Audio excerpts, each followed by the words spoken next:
Cool. All right. Good morning, everybody. Welcome to another Awosika Family and Friends initiative. This initiative was put together to help propagate and progress the Nigerian and African community, most importantly the Awosika family and its friends. Today we have Dr. Ninilola Ogundare. She's my aunt. I've known her since I was like 2 years old. Um, she's been taking good care of me ever since then. So I should have known that she would be a doctor in this field. She is the managing director of the Wimbledon VA Medical Center, Office Community Care, Adjunct Faculty. That's a lot of stuff that she's been doing. I've known that ever since I was a kid, so I don't know all of these big technical words here, but as you can see here, she's been doing big things in Philadelphia, and today she's going to be sharing the knowledge. Usually, when you see a lot of acronyms behind somebody's name, DNP, MHA, MSN, BSN, you're like, Charlie, she knows a lot. So today she's going to be pouring down a lot of this knowledge to us and sharing it with us. I hope you guys take some time to learn and listen. If you have any questions during the presentation, you can put it in the chat or you can let me know, and I'm sure she will post and she'll be glad to answer those questions. If today's meeting runs over, she will gladly be able to schedule another meeting for us to continue on. So today, again, I present to you Dr. Ninilola Ogundare. Thank you very much, Kenny. I appreciate the introduction. Again, my name is Ninilola Ogundare. I'm still trying to get used to the doctor because I'm a very shy person. But anyway, I earned it, worked hard for it. So I have to use it every time. Credentials, you'll know more about it as I present the nursing career pathways. So I have a doctorate in nursing practice. That's what the DNP is. And also a master's in health administration and a master's of science with a specialty in education. So that's what all of that is, and a bachelor's degree in nursing. So before I became a nurse, I also attained a bachelor's degree in economics. So nursing is a second career for me, in other words. So about the places where I've worked, I'll talk about that later, and it will make more sense as I talk about it. But I want to move on to what nursing is all about. Kenny, we can move on to the next slide for me. Thank you. So nursing has different pathways that you can get to kind of like be a nurse. And that's what I stated in that PowerPoint. So, but before we even go to those pathways, if you decide you want to be a registered nurse, there are other avenues as well that you could also be categorized as a nurse or a nursing professional. So you can be a registered nurse, which I am, or you could be a licensed practical nurse, which is a more vocational nursing pathway. You're still a nurse. You're still doing everything that a nurse would do, except that your scope of practice will be a little bit different. So things that, in other words, things that a registered nurse can do when it comes to a licensed practitioner, a practical nurse, you might have some limitations as far as where your scope of practice can be. And I'll elaborate a little bit about that later on as well. And you can also be a certified nursing assistant.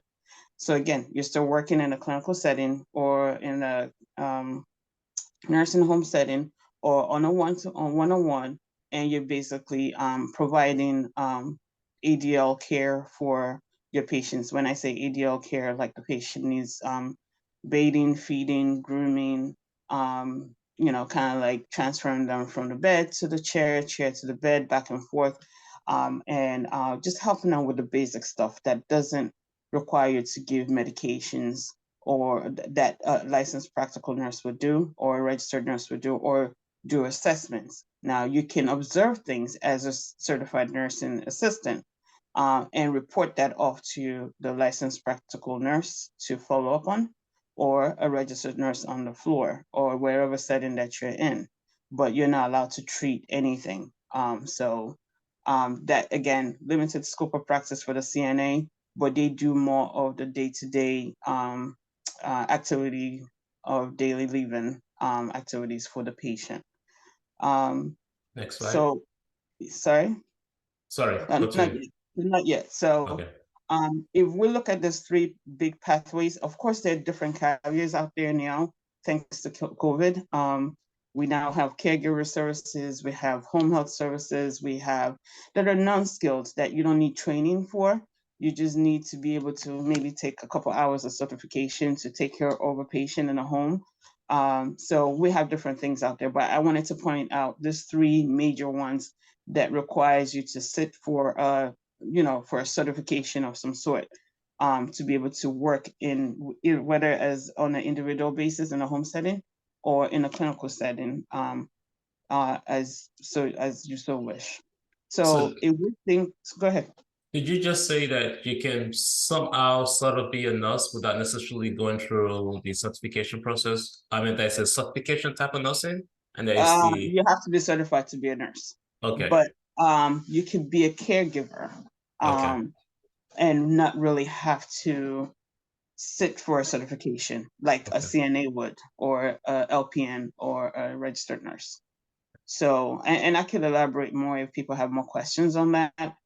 It's usually useful for patients that are at home or in the nursing homes or in the group homes and things like that, where we use extra resources to help our patients get the care that they need. Is it a good pathway for them to try out that specific type of job before they try out the RN and CNA and other stuff? Yeah, if they want to, yeah. The only limitation is they can only work in the home setting, Okay. or like some group homes, yes, but it just differs on it's a little bit diverse when it comes to the different group homes, what they would take or not take. They have to take some basic stuff and just to make sure that they are taking care of the patient safely. But it's a good thing.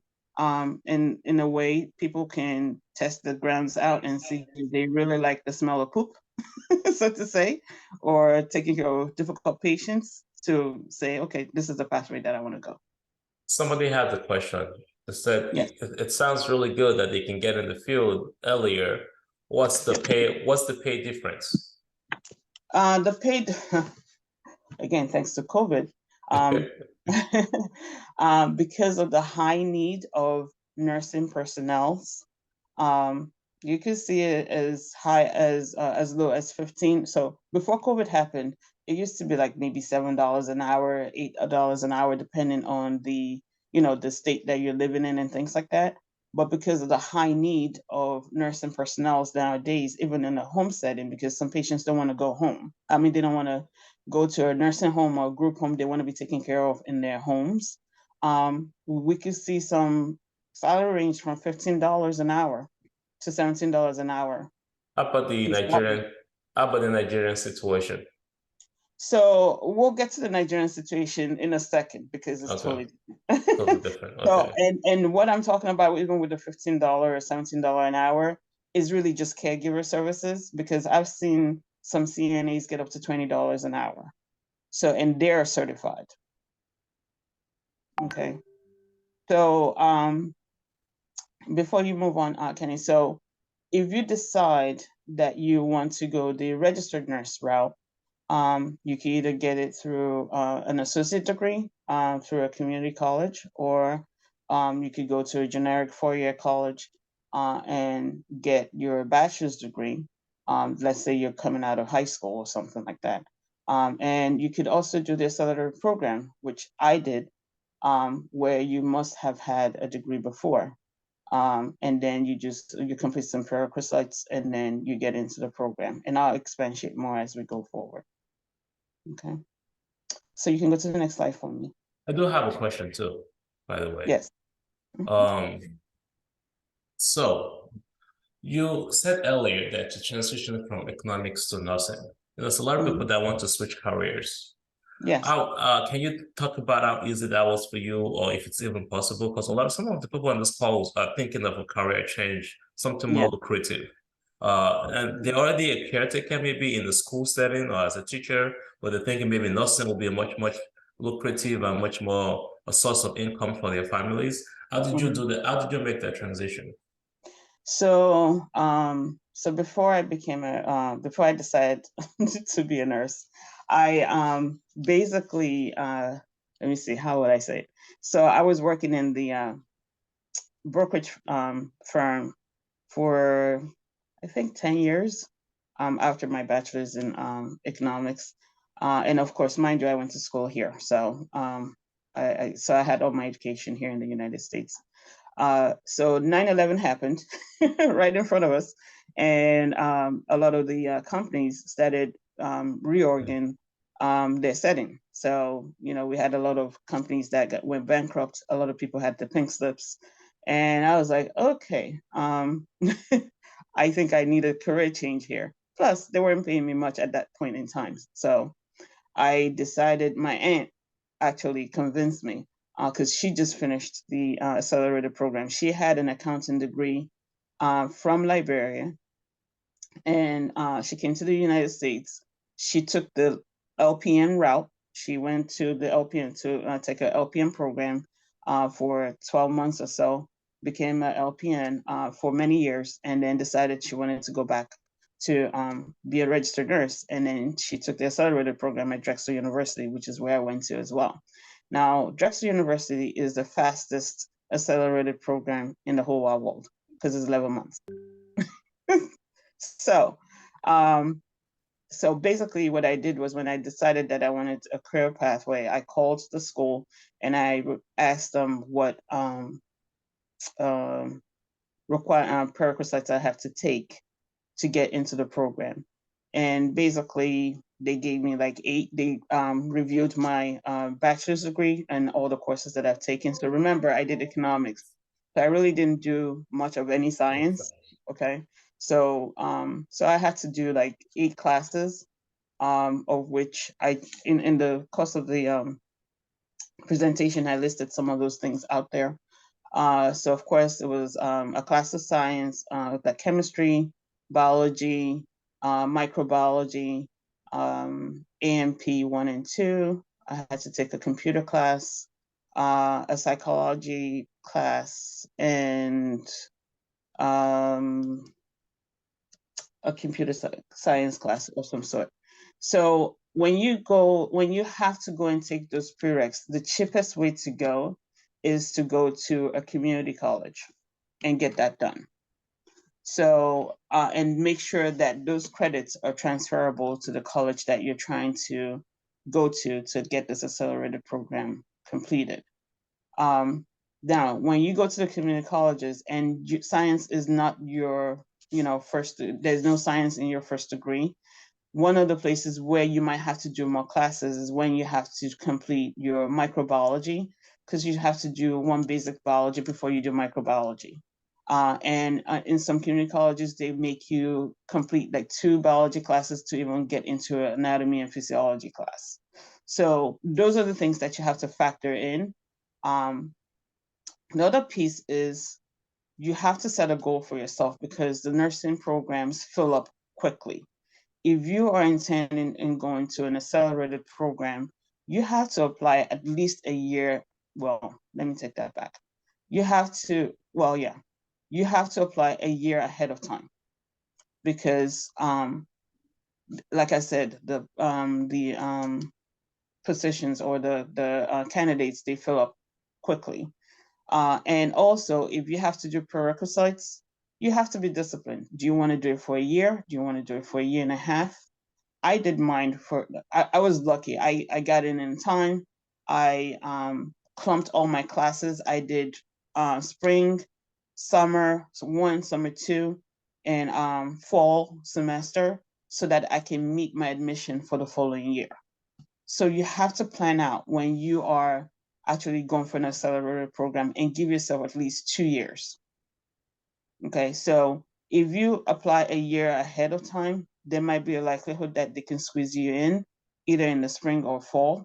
I say do that, secure that admission, and then if you have to defer it for the next semester, you have a better chance of getting into the program quickly than waiting till you're done with your prereqs and then start applying, because then it just most of the time even further out.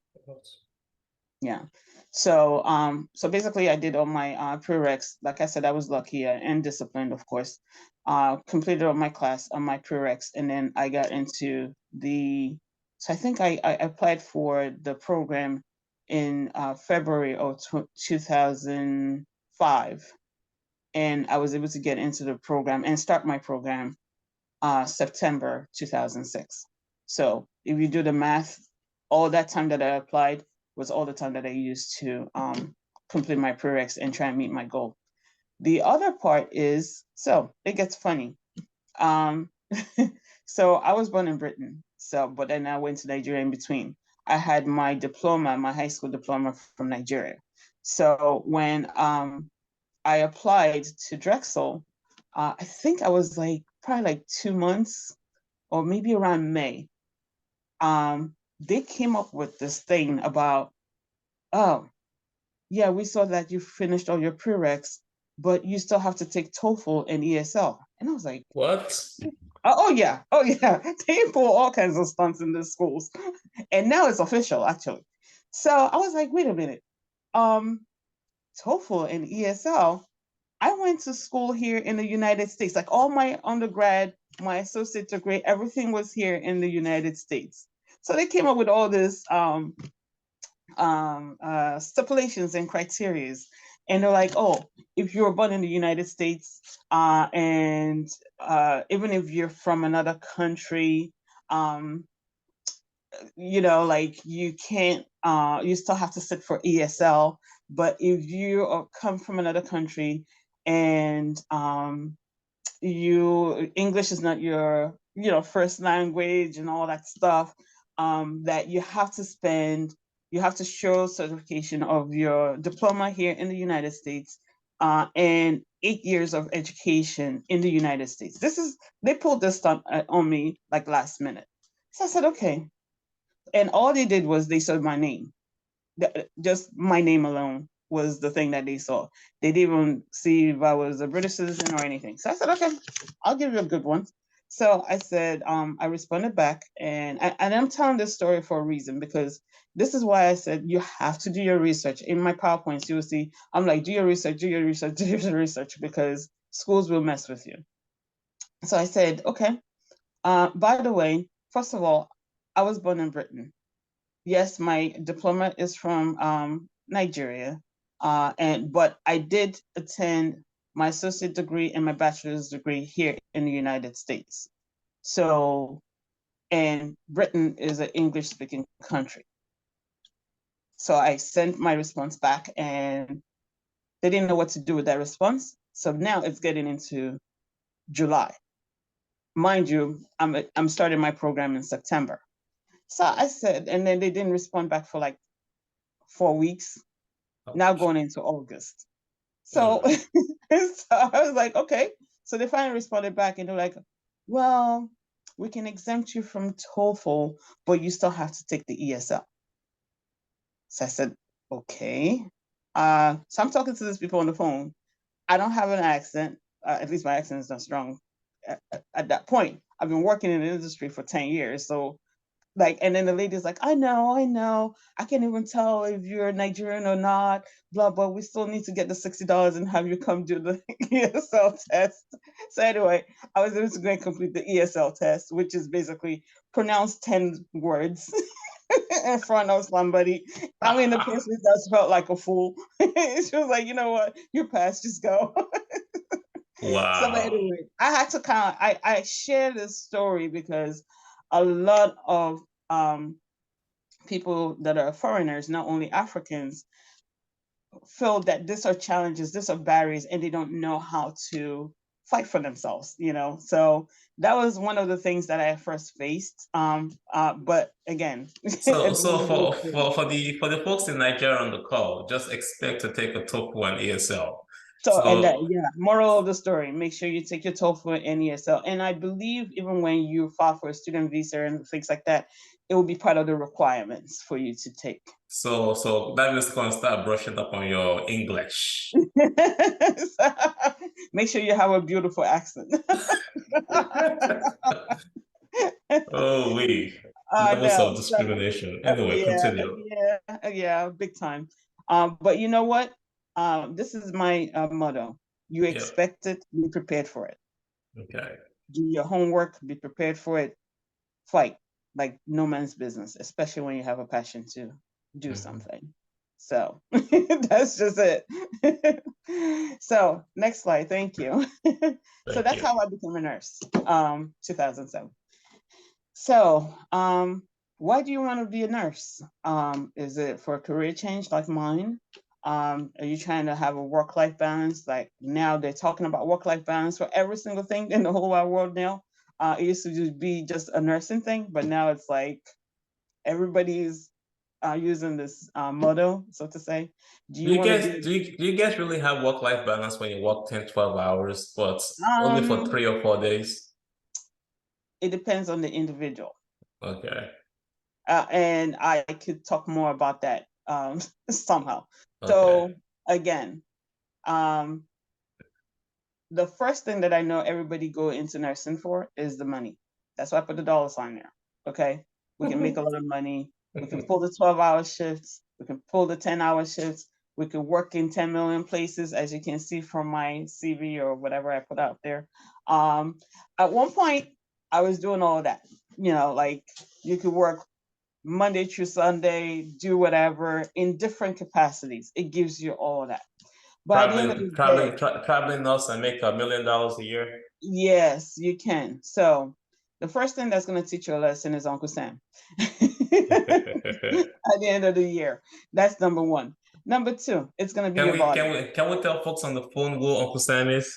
Uncle Sam is IRS, the tax Taxes, people. taxes, man. The more you make, the more they take. So at the end of the day, is it really worth it? Okay. Yeah. Um, and then so your body again. So, I mean, maybe another day we'll talk about this because I mentor my new nurses every day, and I'm like, yeah, don't tell me you're not into nursing for the money, but don't let the money drive you. You have to drive that money. You have to know how to plan your life to have that defined work-life balance. And maybe what really helped me was me working in the brokerage industry before coming into nursing. So I've seen how people make money, save money, invest money, and things like that, and how you can smartly do that, if you don't have any debt, coming in. So for us, there is a second career. We already have families and children. Like when I went back into nursing as a second career, I already had two kids. I was divorced and single parent, and I had bills, so outstanding already, plus the loan that I had to take out for the 11-month program. Mm.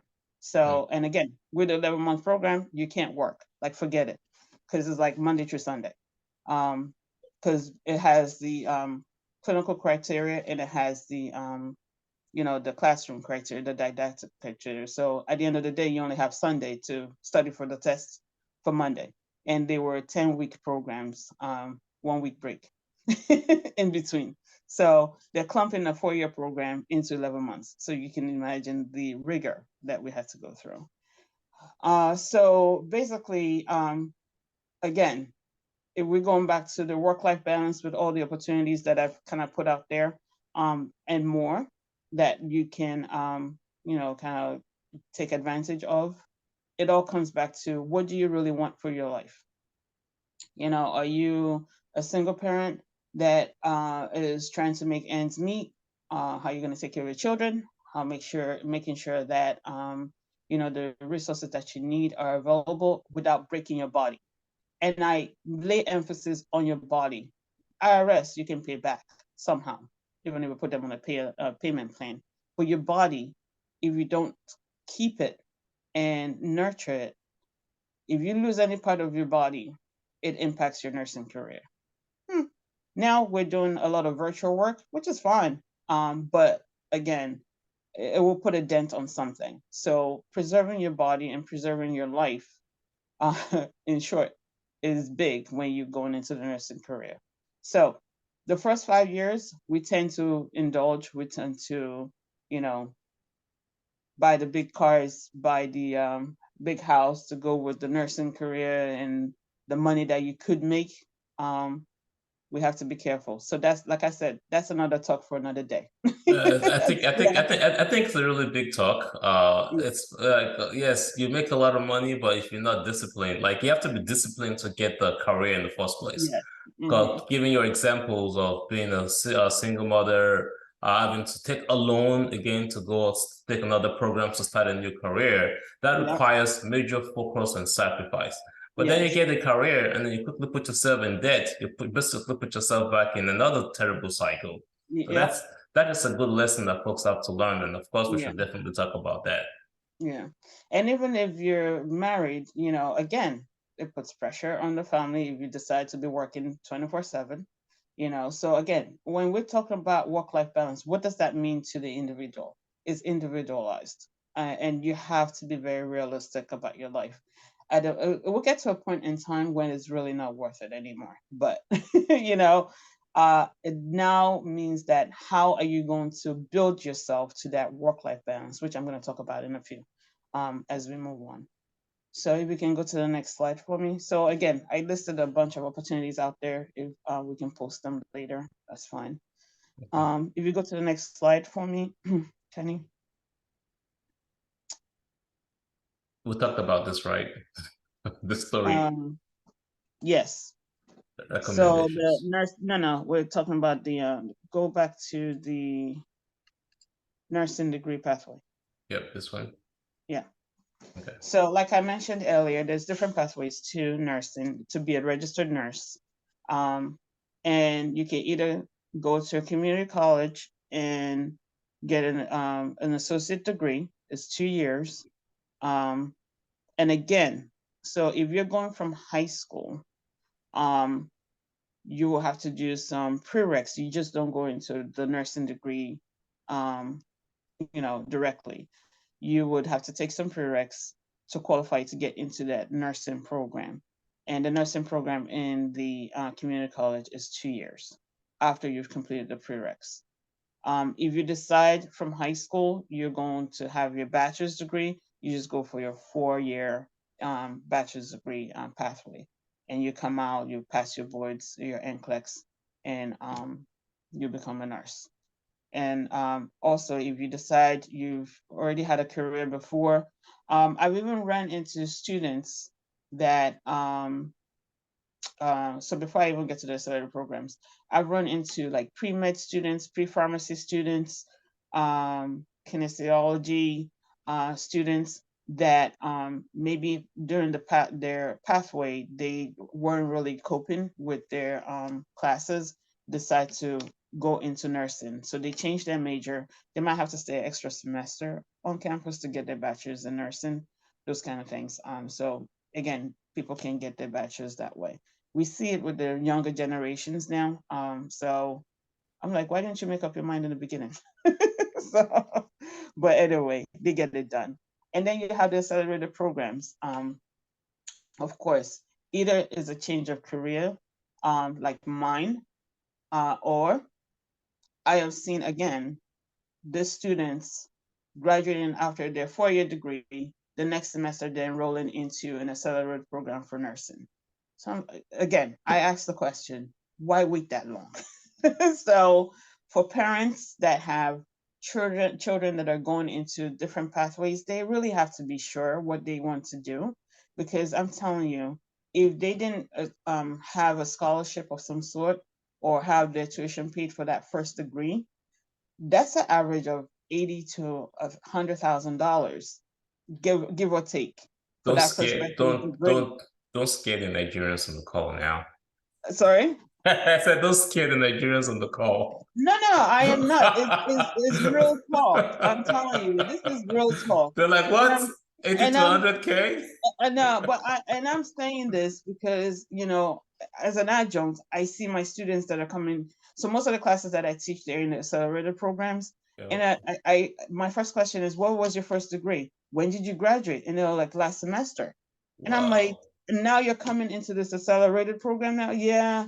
When by the time I decided I was going to be a nurse, I was already in my third year. I just figured out maybe I should just win it out and then go for this accelerated program, this kind of thing. So we just need to have some real talk with those kids, pretty much. Okay. Like, are you really sure what you want to do? Because an average accelerated program, except if, because you only have like the big schools, colleges that are doing them, they're average of, when I did mine, it was cheap, and Drexel just started then. And when I say cheap, I still had to take out a loan for $50,000, and it was $36,000 then. But because I wasn't working, Yeah. I needed something to live on during that time. Now, when my sister, my junior sister, she was a dentist in Nigeria. And when she came here, she went into further dentistry. And of course, we know the story about the pathways that they have to go through, especially if they've been working, it could be frustrating for them. And I said, yo, you know what? Come to this nursing program, you'll be fine. She got into the nursing program. Gwen Mercy was $65,000 a year. This was like 3 years ago. So the average tuition for this accelerated programs are going higher and higher every day. So people really need to like sit down and really think, is this where I want to go? What's the debt at hand? How am I going to do this when I get out? Am I going to buy the big car and big house when I get out and have to pay my first $100,000 loan, then my $65,000 or $70,000 loan, which is 170. So again, I'm talking financial here. So all these things need to be thought about. So, but that's, like I said, that's another story for another day. I So, have a but question. yes. I have a question from one of the listeners. Mm-hmm. She said, I am a chemistry graduate from Nigeria and Okay. own a master's degree in chemistry too. Mm-hmm. Mm-hmm. Do I still need to do the prereqs? Yes, Or can I just because apply directly? yes, because so depending on the school that she applies to from Nigeria, they will specify the prereqs that she needs to complete. So Because China has, are you saying that Nigerian's degree is not it's not they don't that's account not the for it? point. The point is, no, they will, because she'll have to convert it through West or Okay. GS. Yeah, she'll have to convert it. They'll review her resume, her transcript. The Mhm. request for her transcript. They'll review it, and then they'll list the classes that she has to take. Okay. Okay, to qualify to get into the nursing program. Okay. So all of that they'll tell her. So she might get an exemption from the chemistry. If she did biology, she might get exemption from it.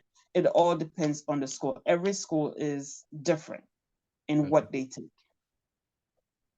But the number of prereqs that she might have to take might not be as much as somebody that did, I don't know, economics like me, where I didn't have to do chemistry or biology or any of those science classes.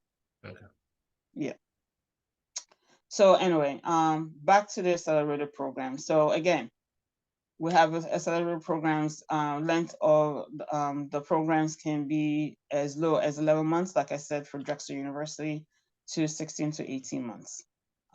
They have full-time programs out there. They have part-time programs out there. Full-time will be something like I did, Monday through Friday or Monday through Saturday, depending on where your clinical is. And part-time, so for the part-times, I've been seeing a lot of schools doing weekend programs. So like they'll have to be in class Saturday and Sunday, and it allows for people that are working full-time. Again, can you carry the heavy load? You have to make that decision if you decide you want to work and also go to nursing school part-time to get another bachelor's in nursing.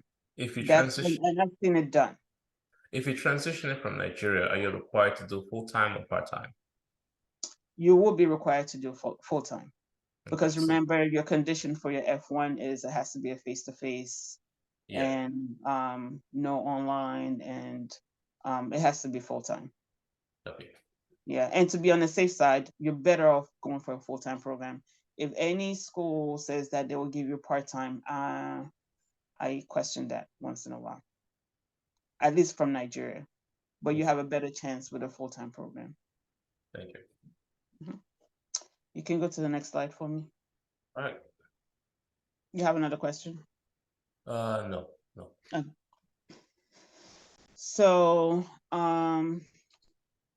courses, course recommendations. So again, if you're in high school and you already know, so if you're in the United States and you're in high school and you already know that you want to be a nurse, make sure you take some of, like try to take some of your biology classes, chemistry classes, computer science classes. Try and be good in math, because we do have a math 101 class in nursing. There are some high schools, and I say this for a reason. There are some high schools that have like extra curricular programs that create pathways for the high schoolers to sample the careers that they want to go into. And I say this because my daughter, when she was in high school, her school had, they call it career something. I can't remember what they called it. But if you decide you want to go into the health field, they would, after their regular classes in school, they will have a mentor assigned to each student, and it's only a selected few. Of course, they have to have high grades and everything. And they will have them rotate through all the facets of healthcare. So they will take them to a regular floor today. They will take them to a radiology place in another day.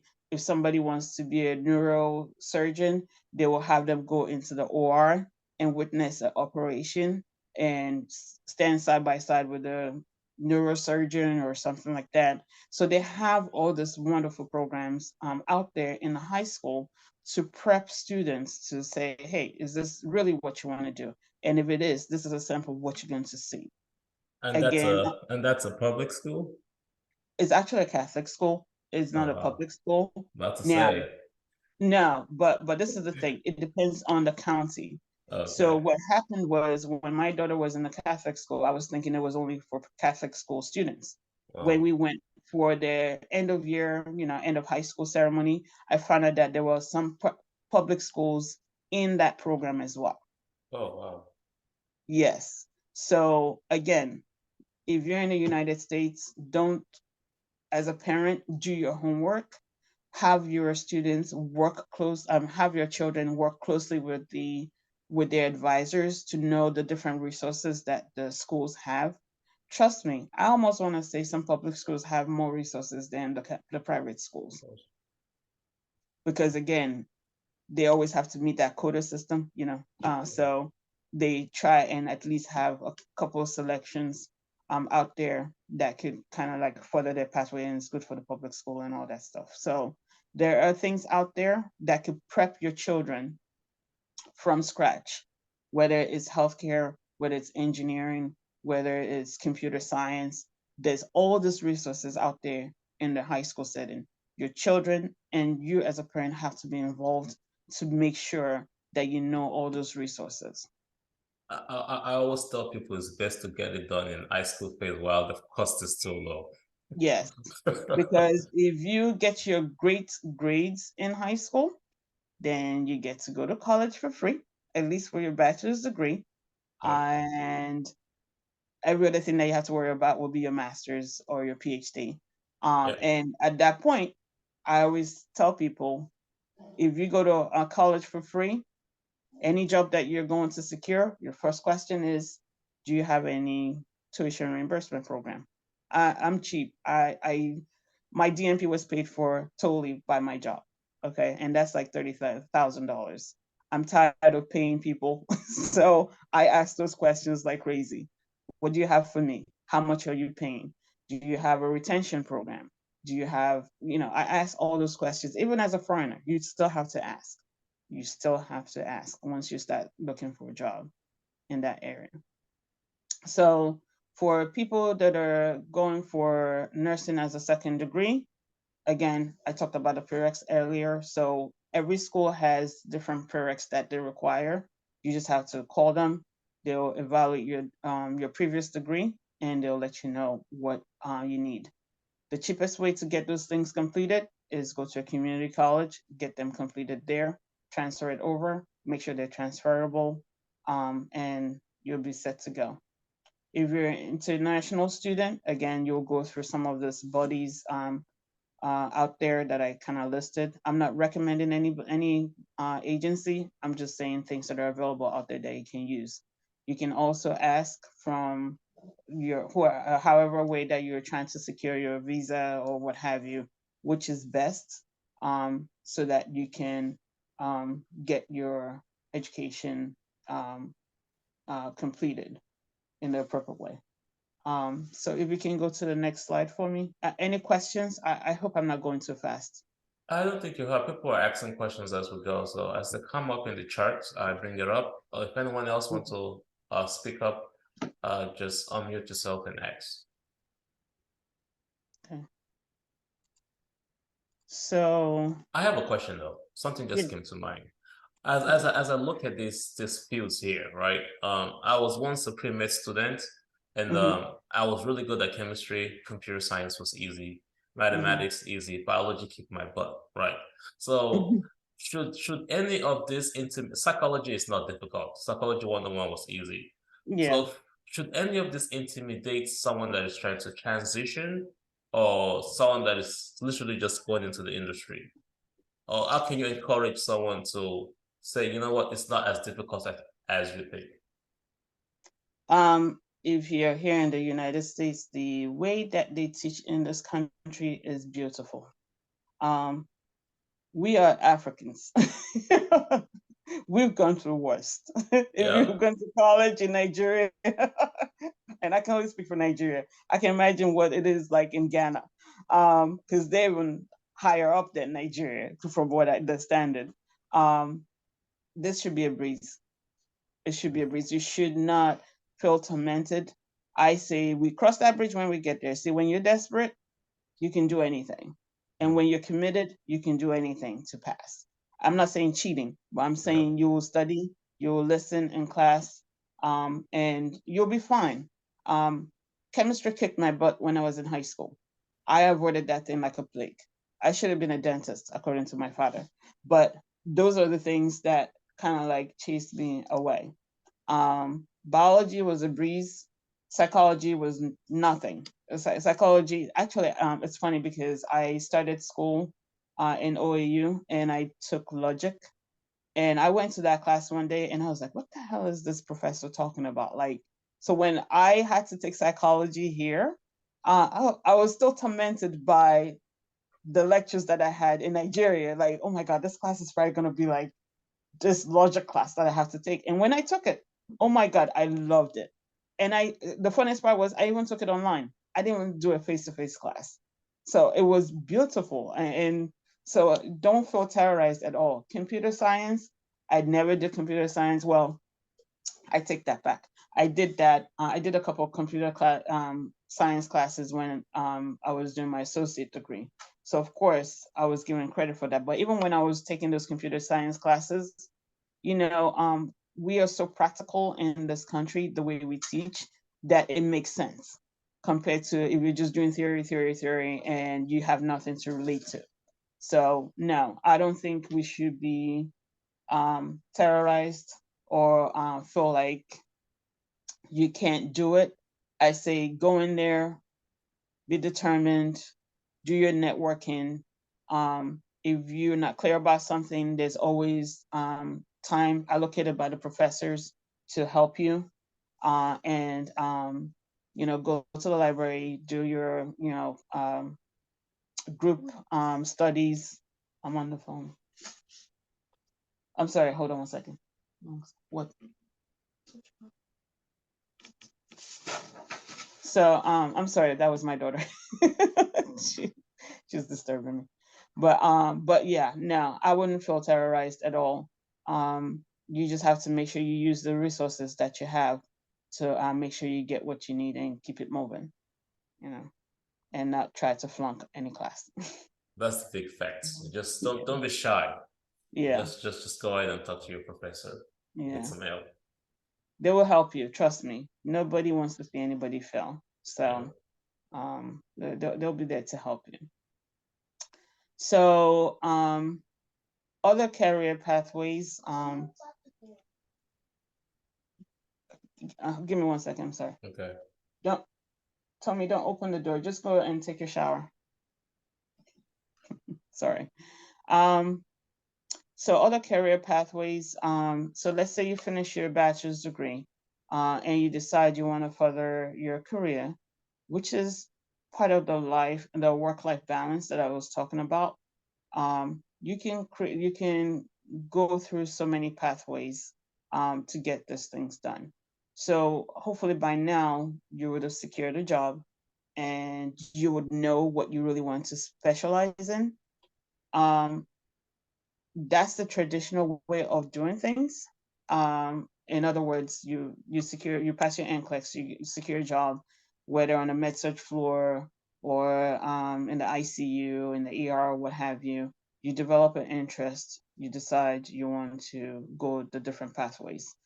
So you can either have a MSN in education, like mine. I've always wanted to teach, so that was what my first master's was in.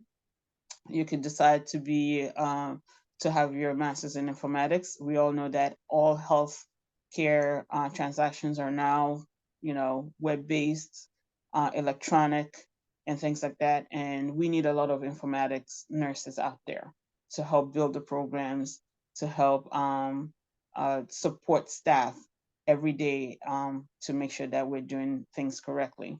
You could also get your MSN in leadership or health administration, where you want to be a nurse manager, a director, administrator of any sort, a program analyst if you want to, a GPM, which is a general program manager, and things like that.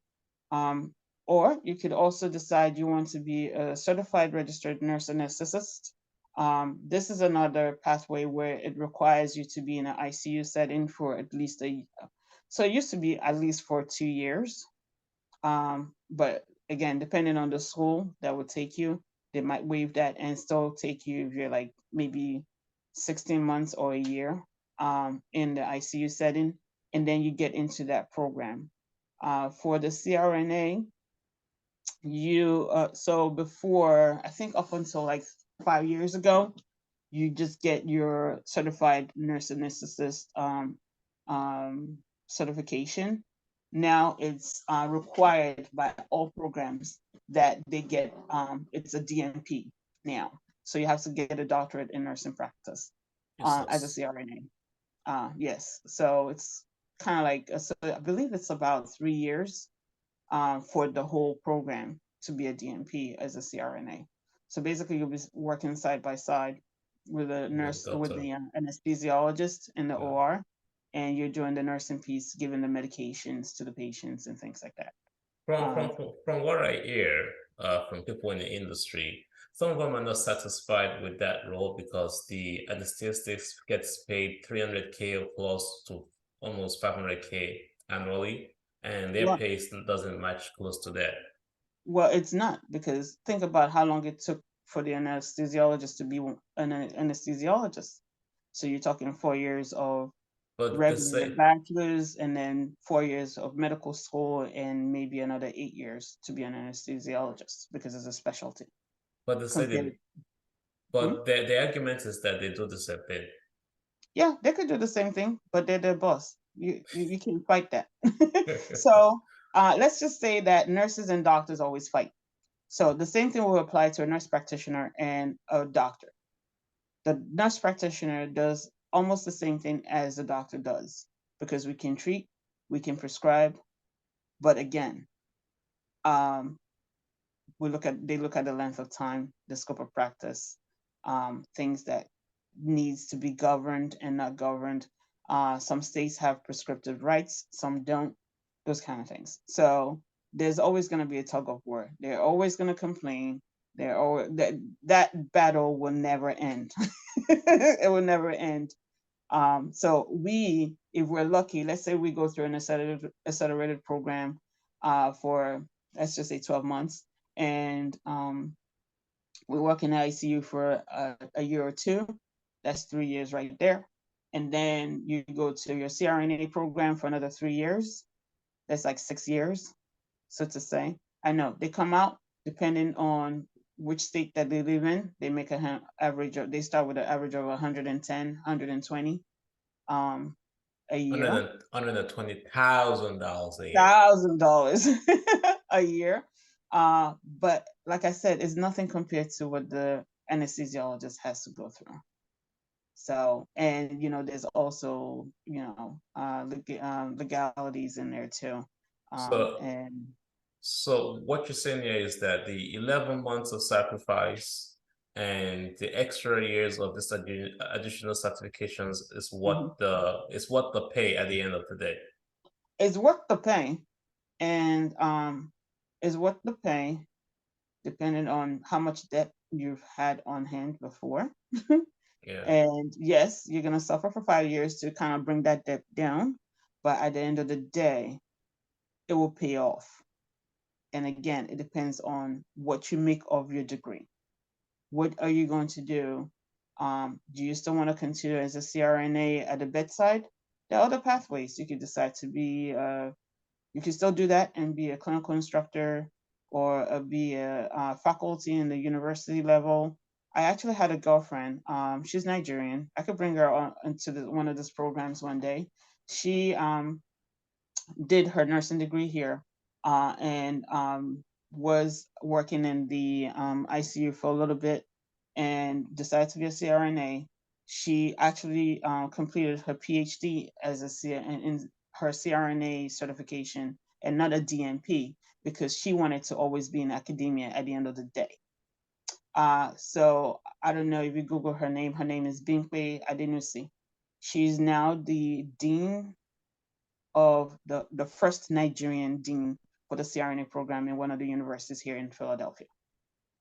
So it all depends on what you want to do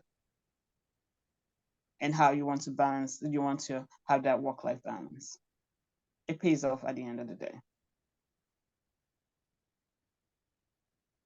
Yep, I was gonna ask an additional question here. So many years ago, when I was living pre-med for computer science, I had a chat that looks kind of like this.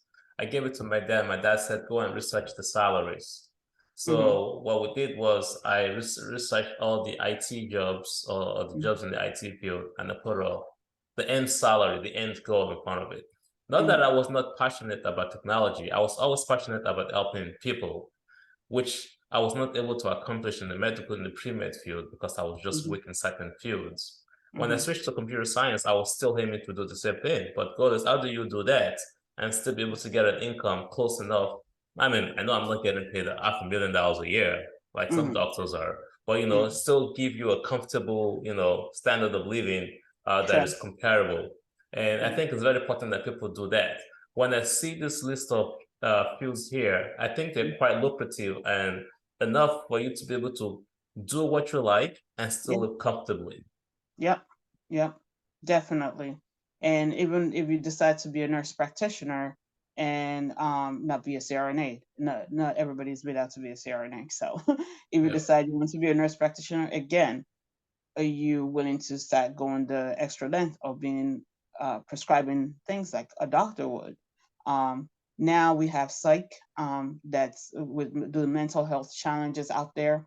A lot of nursing programs are trying to encourage people to be nurse practitioners in that field. But you know what? When you get into that field as a nurse practitioner, you are still overseen by a psychiatrist, because it's a psychiatrist driven world. So there's not enough psychiatrists out there. Now we need the nurse practitioners to come in there and help the psychiatrists, to help with the challenge, the huge challenge that's going on with mental health. So again, you can tap into that market and you'll still be fine. You'll have to just close your eyes to the challenges between, I'm doing the same thing that the psychiatrist is doing. Just do your thing, keep it moving, be content. You can even have your own private practice eventually. You can have, so there's so many things, there's so many creative things that you can do once you become a nurse and once you decide to advance your career. This is how you now map out your work-life balance. Mhm. What do you want to do? Do Mhm. you still want to be at the bedside? and be pulling the doubles and the triples and let it take a toll on your body?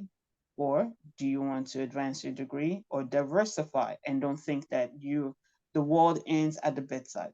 See, a lot of people believe that when they're at the bedside, they can do the double and get the overtime rates, and they need us. They're always going to call us, which is true. But at the end of the day, it takes a toll on your body. So you don't want to grow old too soon. You want to be around for your children. You want to be around for your family. So, and that's the reason why you need to diversify. You need to be able to be flexible. You need to be able to know when to say no. It's Basically, funny. basically, what you're teaching them is you're teaching them the golden nuggets of the industry. Yes. Is that, yeah, don't be the hustler. You gotta hustle smart. Yes. Put Yes. yourself in the right place for you to last longer for your family, Yes. and not just be out there trying to hustle just for the money. Yes. Yes. Definitely. And of course, there are a lot of certifications out there. There's some job roles that require you to be certified in different things, in different areas, wound care, pediatrics, be a critical care nurse. The facilities might also determine what you need to be certified in, depending on the areas that you are working in. Um, so, like I said, the times have changed. So back in the days, you know, the pathway is you finish nursing school, you have to work in a hospital. You finish nursing school, you have to work in a hospital. Nowadays, you don't necessarily have to work in a hospital. But of course, you know that you're going to lack the experience. So I'm still kind of old school. In order for you to stay behind a desk and triage a case, you have to have been exposed to it before, face to face, and know how to take care of it. So that once you decide to be a case manager, where you don't have to have that one on one contact with your patient and you're just triaging stuff based on the data that's given to you, you're able to better triage and provide the care that's necessary for that patient. So, again, you figure out what works for you. You can follow the crowd and say, hey, I'm just going to secure a clinic job or a primary clinic job where all I'm doing is doing vital signs and, do some paperwork and I'm good to go because I'm raising my children and I want to be there for my children. I want to be able to pick them up at the bus stop and things like that. You could do that. That's available nowadays. Especially with COVID happening, we've been seeing a lot of exodus of a lot of our nurses out there because bedside is heavy. Our patients are getting sicker and sicker every day. And also, you also have well-informed patients as well. So back in the days, it used to be the white coat syndrome where whatever the doctor says is right. Nowadays, you have patients that would challenge you and be like, why are you giving me that medication? That's not what that medication is for. So you better know your stuff when you're at that bedside. So there's those challenges there too, where you're being questioned what you do, and rightfully so, because again, they're paying for that care. And it's you need to know your stuff. And whether you're side by side with that patient or whether you're behind a computer and making recommendations for a patient. So you have to pick very, very carefully which pathway you want to go. And you have to make sure you do your homework and you have to be disciplined. You cannot follow the crowd because somebody made a mistake or or find a shortcut doesn't mean that you should go by that shortcut because you could get cut and it's not going to be funny. So we're talking about human lives here that people can go to jail for. So we just have to be very careful. But at the same time, use the different opportunities that are available to you to make decisions for yourself, for your well-being, and for the safety of the patient. This is a very, very valuable profession. I take pride in it. No regrets here as being a nurse, because you're impacting people's lives. You might not get a thank you for a whole year, one last year for a year. That's what I tell people. So, but it's a beautiful profession, and we're everywhere. So you don't necessarily only have to be a nurse practitioner. You can be in any industry. We're everywhere now. Every facility has an occupational health department, because again, there's OSHA, right? So you need a nurse there to make sure that all the staff they have all their shots up to date. They are, if COVID happens, they're being assessed and sent home if needed.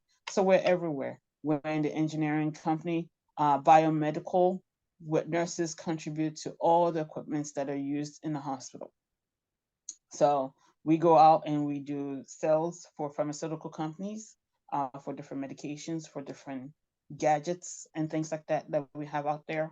So there's a lot of things that we can do, if we decide we want to get a paycheck.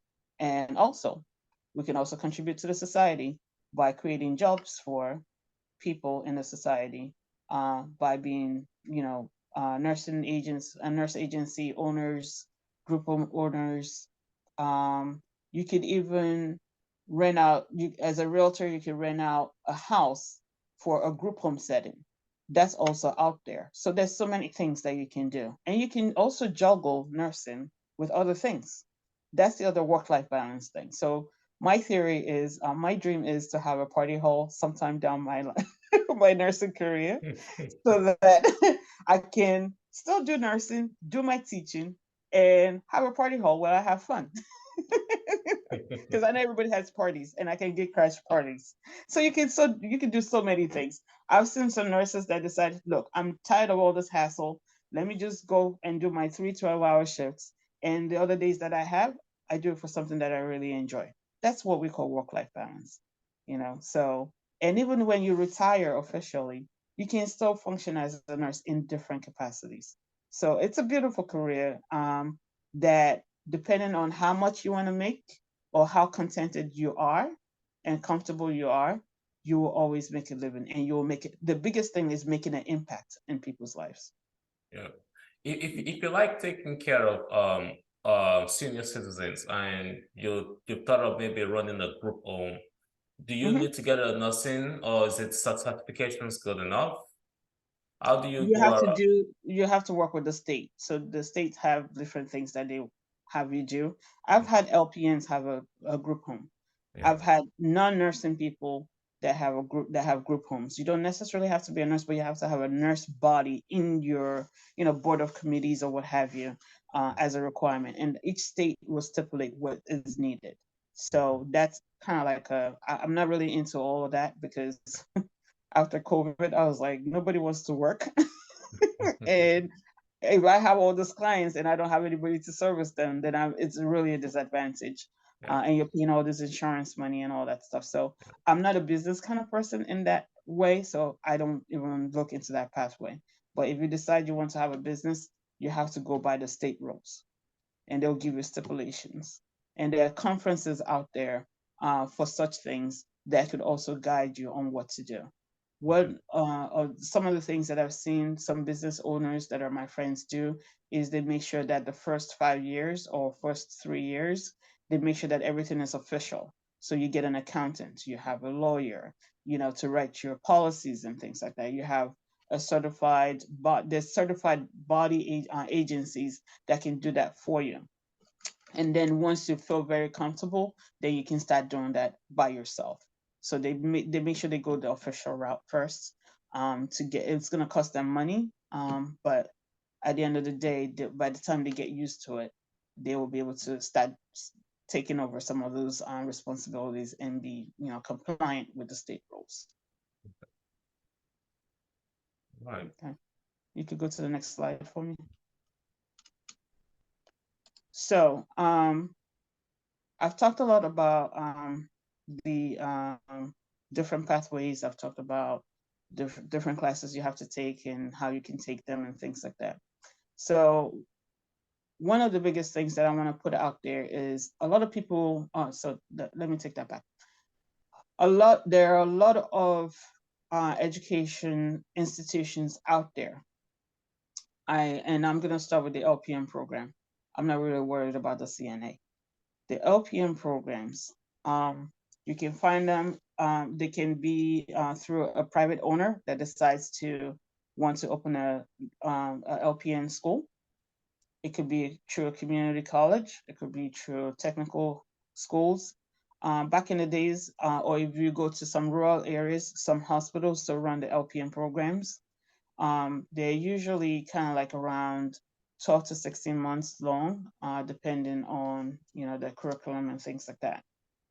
The biggest thing that I tell people is any type of nursing program that you go to, make sure that you check their accreditation.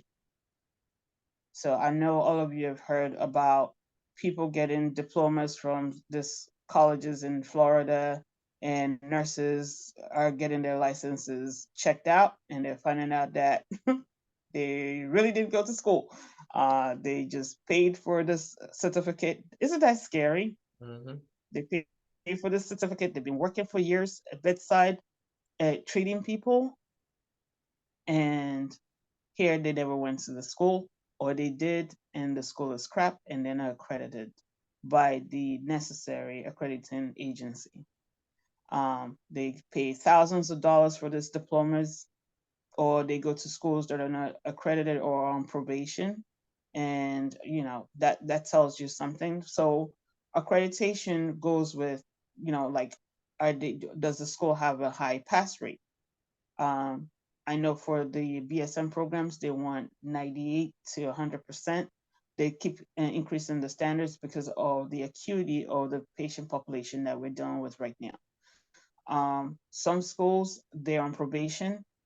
The best thing to do when you are researching the programs that you want to go to, you want to go to the accrediting website itself. Do not trust the accreditation website that they put on their website.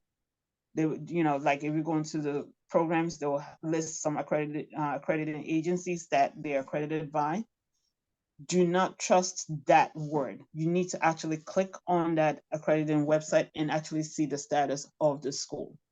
On those status for LPN programs, all LPN programs are accredited by, they should be accredited by the ACEN, and that's what I have out there. And in that website, it will tell you, it will list the school. If the school is not listed, they're not accredited. If the school is listed, if they're going through probation, they'll tell you they're on probation. If they're accredited, they'll tell you how long they're accredited for. So accreditation is usually for like 3 years or so. I can't remember specifically anymore, but 3 to 5 years. So when that time is up, they'll be visited by, the accredited body, and they have to, check off on certain things. And if they do, then it gets extended. So it's very, very important that you do your research. If you decide you want to go the LPN route and not the RN route first, because maybe, that's just what's available for you at that time. The other part that I also wanted to talk about is, like I said, my aunt used to be a LPN for like years. And then she decides, oh, why should I be a LPN? I want to be a registered nurse. So yes, some of the classes that are treated in the LPN programs are the same as what are treated in the bachelor and in the bachelor's program. The difference is the scope of practice, and like a couple more advancements than the LPN program.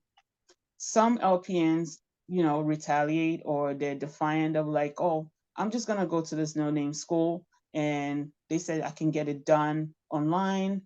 I don't know how you can get nursing done online, at least for that beginning stage. Masters, DNP, PhD, yes, but that foundation. I've taught in the LPN program for 5 years. I've taught in the bachelor's program for years, and I'm still doing that right now. The rigor is not there. If anybody tells you that you can get it done online, what happened to the practical side? How are you going to get your practical piece in? So the schools lure people in. Even in the LPN programs, they'll lure them in and say, oh, you can complete your LPN program online. You still have to do the practical piece. The practical piece, you know what they do? And I've heard stories. Some schools will say, oh, once you get in, don't worry, we'll work something out. And then once they get into the program, here they've already coughed up thousands of dollars. Then they tell them, oh, don't you work at a hospital? Maybe you could buddy with one of the RNs on the floor, and that will serve as your practical piece. Please do not do that. Because again, I am not going to put my license on the line for you to work under my license. So what if you do something wrong? Then it comes on my license. So because for you to do your practical piece, you have to work under a licensed RN. So do not let anybody fool you. That's why I keep saying, do your research, do your research, do your research. There's a lot of nursing programs, schemers out there. So you have to do your didactic in the classroom, and that school must have an agreement with any of the hospitals to complete their clinical piece. For you to pass your boards, the requirement is for you to have your didactic and your practical piece and your simulation piece all together. And these are part of the things that the accreditation bodies look at to make sure that the schools have in place, whether it's an LPN program or RN program. And also they look at their pass rate for the NCLEX. So it's very, very important. Do not take shortcuts. I'm all about the rigor, and you will see, because once you start working, especially at the bedside, you're gonna need that rigor. You're going to need that rigor, preceptor or no preceptor. You're going to need that rigor, or else we're talking about messing with the patient's life. Okay, giving two medications, two high dose medications to a patient instead of one can cost the patient's life. Giving the wrong medication to a patient, even if they have a lot of medications, can cost the patient's life. And they will track it. They will track it. Do not take shortcuts. The foundation is very, very important. So for LPN program, ACEN is the accrediting body. Can you go to the next slide for me? For your bachelor's degree, CCNE, Commission on Collegiate Nursing Education, is the accrediting body. You go into that portal. If you're looking up any school, even for the people that are applying from Nigeria, because this is where it applies to the people from Nigeria, for your bachelor's degree, for your associate degree, for the people that are applying from Nigeria or from any other African country or any other international country, make sure you go into this portal, make sure that school is CCNE certified. Make sure they're not on probation. Okay, it will tell you. And it will tell you the length of when they're accredited for. And then you can reach out to the school and start doing your application process. And yes, community colleges, you could do your F1 through them too, because it's full-time. Okay, so the condition for your F1 is that it has to be a face-to-face class, or a hybrid. So hybrid means half in the classroom, half online. But it cannot be fully online. Okay, so it's very important. And again, I'm going to make another emphasis. If you decide you're LPN and you want to further your degree and be a bachelor's prepared nurse, or you want to go through the associate degree route, the schools will require you to repeat some prereqs. Expect that. They will, because the curriculum of the LPN, it might look similar, is different from the associate degree or the bachelor's program. Do not take shortcuts and say you're going to go to this no-name school that can give you a bachelor's degree or associate degree and say, oh, you can do it online. No, we'll deal with the practical later. No, do not fall into that prey. You will spend thousands of money and the pain that you have to go through. And then you find out that it's even better. All this time that you wasted there, you could have just done the prereqs that they needed, got into the program, be done. Okay, so CCNE accredits all the way to the PhD for nursing, from associate degree to PhD, including the DNP. The DNP, I just want to put a little emphasis on that. So after you finish your master's in whatever you do, even if it's a nurse practitioner, for the DNP is a 2-year full-time program, but it's more evidence-based. We use research that's already done by the PhDers to bring to the bedside and practicalize. So it's more of a practical doctorate degree. but it still doesn't stop you from being a lecturer in the academic setting, or also be in leadership position in the clinical setting. So there's so many things that you can do with that degree. If you decide you want to be tenured in an academic setting, then you will be required to do your PhD. And I believe you could do another year, depending on the schools that they have out there, and get your PhD in whatever you want to have your PhD in.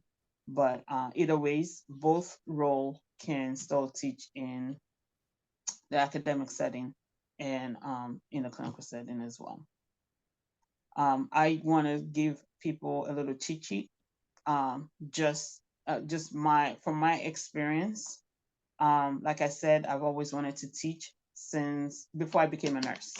And of course, when I saw the teacher salary, I was like, "There's no way I'm going to be a teacher in this world." Like, that's like nothing. So, so of course, hence the reason why I went into brokerage for about 10 to 11 years. So, but of course, once I got into nursing and I saw, oh my God, I could teach now, and I don't have to deal with little kids with boogers. Um, I'm gonna be dealing with adults that are paying their money and they'll listen to me, kind of thing. So, so I would say that a year. No, let me take that back. So I passed my boards in December. I started working in January. And 6 months into I started, I'm an ICU nurse. So after about 6 months, I was like, okay, I'm ready for grad school. And I called a couple of schools, and month 11, I started my master's program with the education track. I was done in 16 months. I did it all online, while still working full time, have my family and all that stuff. So, and also teaching in the LPN program. So, why did I do that? Again, if you remember how long my bachelor's was for, it was for 11 months. So, it was like crash course all the way. Did I retain anything? Maybe a little bit. But I wanted to hit the books back. So I started teaching in an LPN program, I would say the 12th month of me becoming a nurse. So it helped me hit the books, kind of just helped me with all kinds of things and achieve some of the things that I wanted to do. And I did that for a reason, because I know I wanted to teach in the university setting eventually and things like that. So I taught side by side with working and my master's degree and all that stuff. For that 18 months. And I think I taught in that LPN program for another year or so.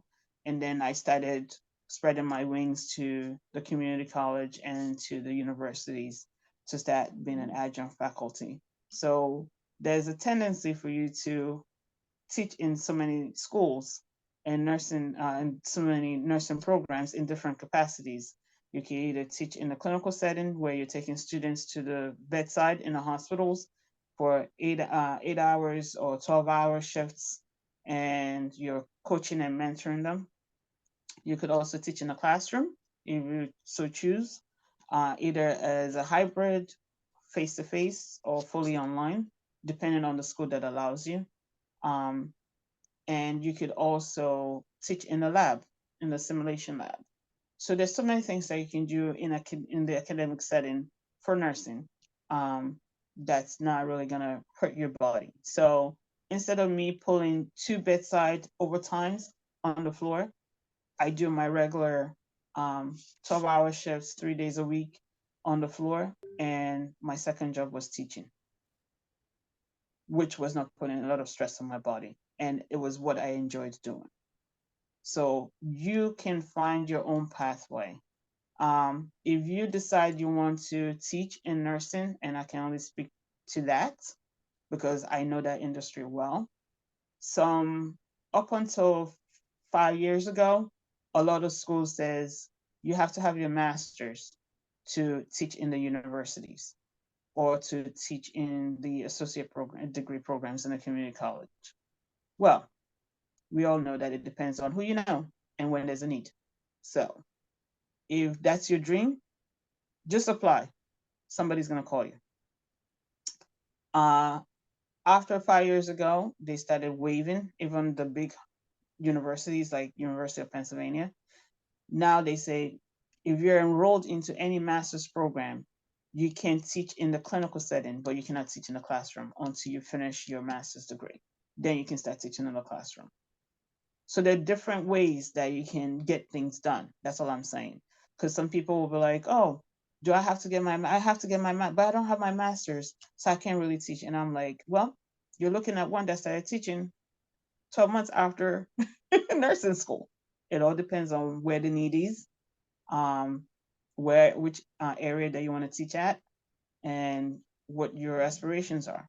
And Rome was not built in a day. You have to build yourself to it.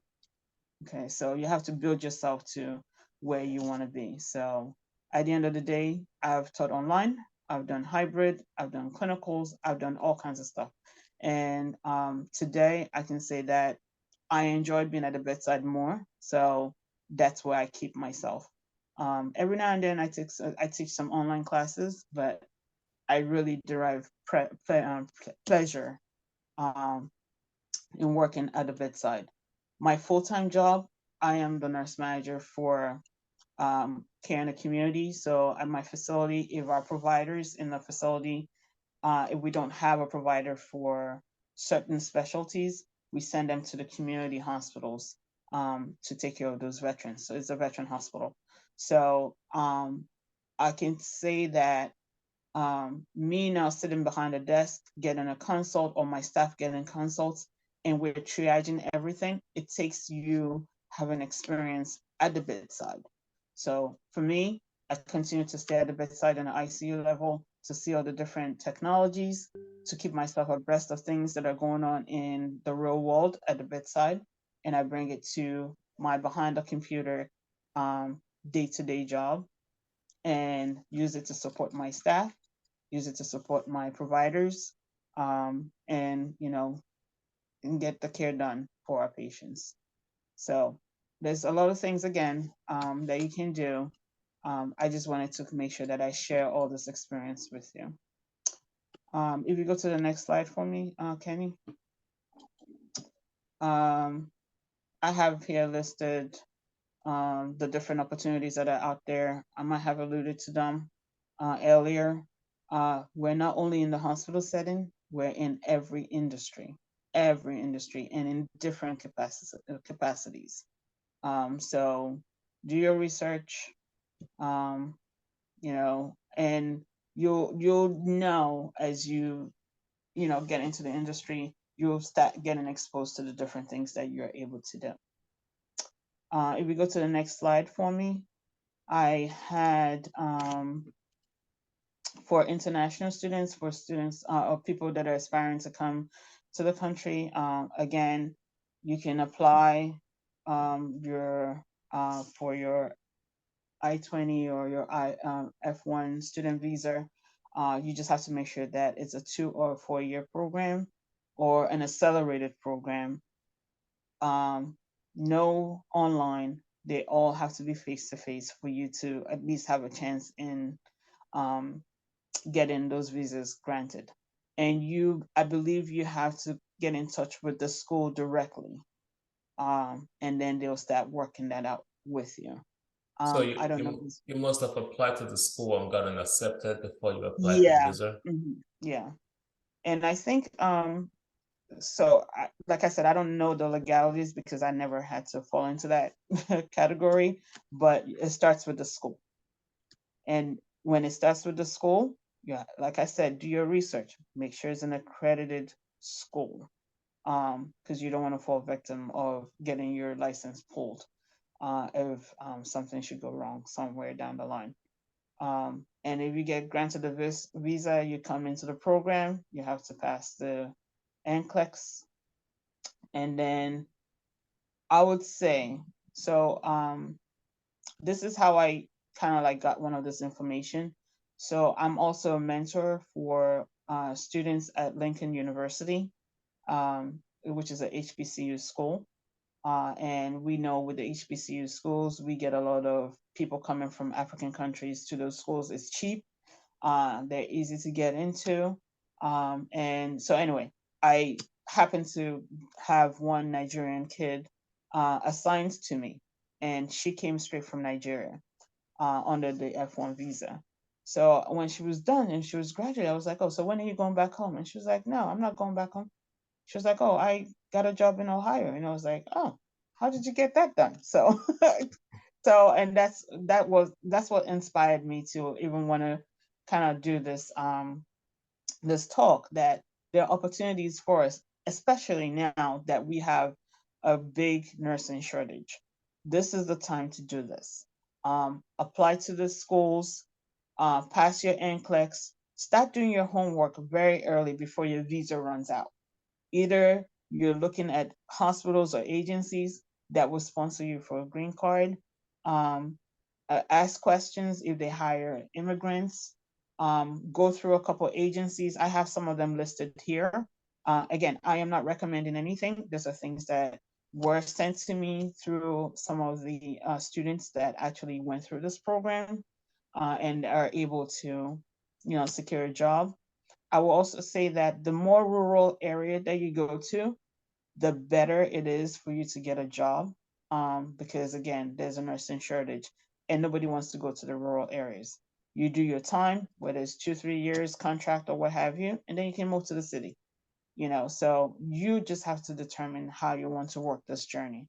If you were the CEO of a company in Nigeria or what have you, or in any other African country, but you are trying to make a living for yourself and your family because of the instability in those places, be ready to sacrifice a couple of years of being nobody. Okay, so nobody knows anybody here, so to say. Be willing to do the sacrifice. And if you win a green card and you come to this country and you're interested in nursing, please go the correct way. Make sure you don't fall prey to all these nursing programs that are schemers. Um, and I'm telling you, if you win a green card, even better. Um, Within 2, 3 years, if you're disciplined, even 5 years, the first 5 years it's going to be rough, but it will be good. You'll be fine at the end of the day. I've had students that went through my Drexel Accelerator program straight from Nigeria. This guy was a businessman. He had all this huge business from the East. And I said, why did you decide to come here? He was like, it's Nigeria. And I said, okay. And he's doing fine right now. And that was like 5 years ago. So there are different pathways. Do your homework very well. I am not recommending anything, but I'm putting some of those things out there. There are some of the things that I researched and got from students that have walked this pathway that are doing well now. If you go to the next slide, I had more links on there for you guys to look at, or again, reach out to those agencies if you end up coming here and you want to stay. But other than that, that's nursing. I mean, so if you go to the next slide for me, Kenny, this interview piece I just slid in. A lot of your interviews, when you go for the interviews for your jobs, they will be performance-based questions, like what would you do if you encounter A, B, C, and D? More like team approach kind of questions. Be prepared to answer those questions. It doesn't necessarily have to be nursing related. If they say, "Oh, how would you deal with conflict if with either your staff or with a customer?" You can always use any example from your past experience, what you would do. Do not give us the definition of conflict resolution. We need what you're going to do. That's another topic on its own. We could do another topic on how to answer questions on interviews, because that's another thing that also messes us up and it's not our fault. It's just the setting that we're coming from. The setting that we're coming from, they want you to give them the definition of conflict resolution and the philosophy behind it. Nobody has time for that here. All we need to know is, I had this scenario, this is what I did, this is the result. That's all they want to know. Okay, so that's another topic for another day. When you're in nursing is hectic. It can be rough. It can be heavy. You will be Inspector Gadget. I don't know if anybody's familiar with cartoons here. You have to be multitasking. Flexibility gets you a long way. It allows your employer to know how loyal and how the quality of your work and the quality of your work ethics. Do it smartly as well. So what is your goal of being flexible? Are you trying to move from the bedside and go into management? Did you talk to your manager and say, hey, is there something I could do for you? Administratively, volunteer your time so that when they see your capacity, then if the opportunity arises, you already kind of like,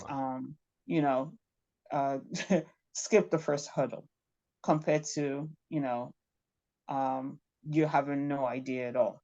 So there are different ways that you can secure positions out like that.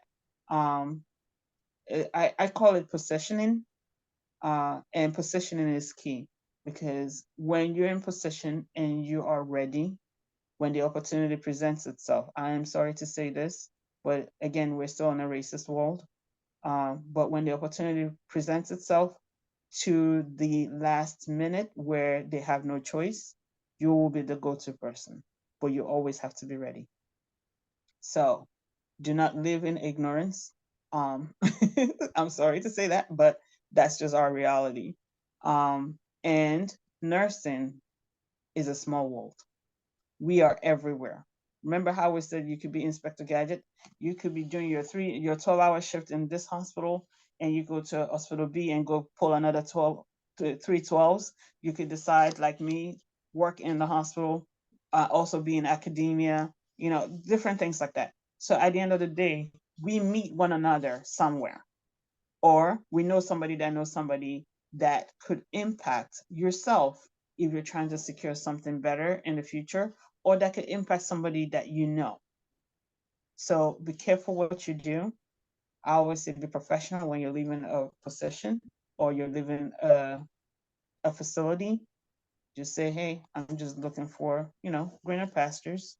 Even though you might have a really bad experience with that facility or the department or what have you, make sure you always leave on a good note.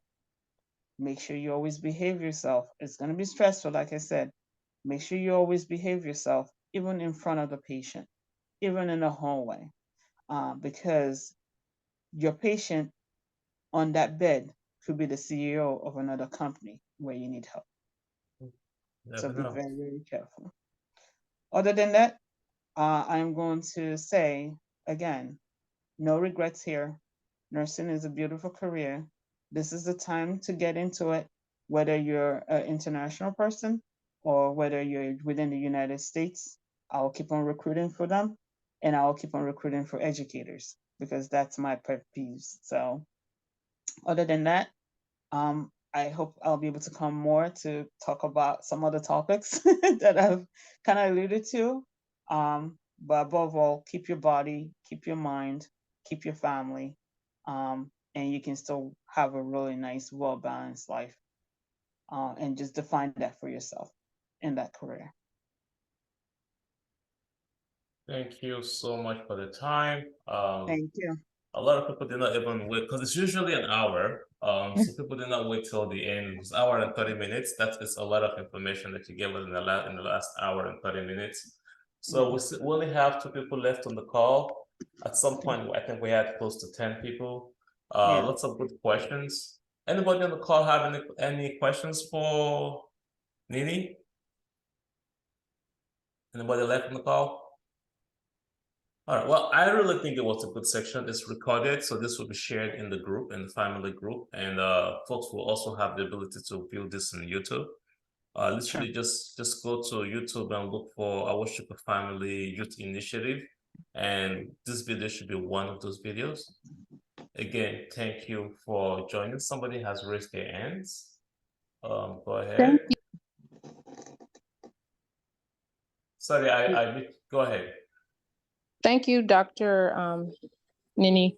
Yes. I do have a question. I know that you said that you can't do the classes online, but are there certain aspects of the program that, because I know you said you also took online classes too? Yes. So for your bachelor's degree, you're required to get them done all face-to-face. Okay, so then after that, there's some on.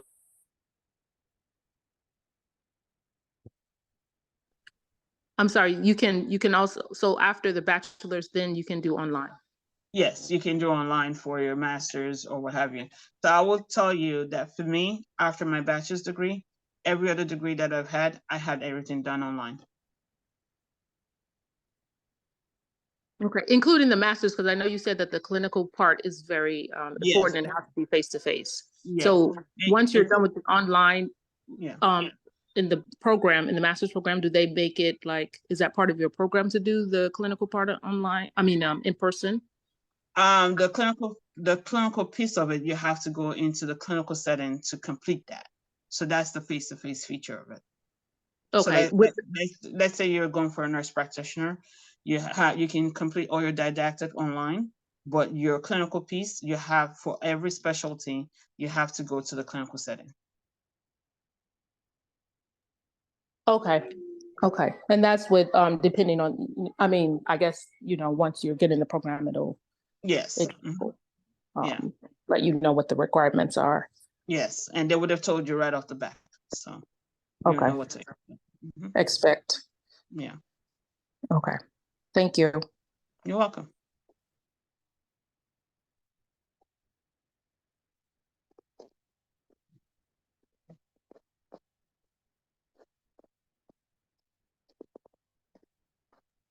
All right, sorry, I'm back. The kids were That's watching TV. I needed someone to switch the screen. Thanks again for the time.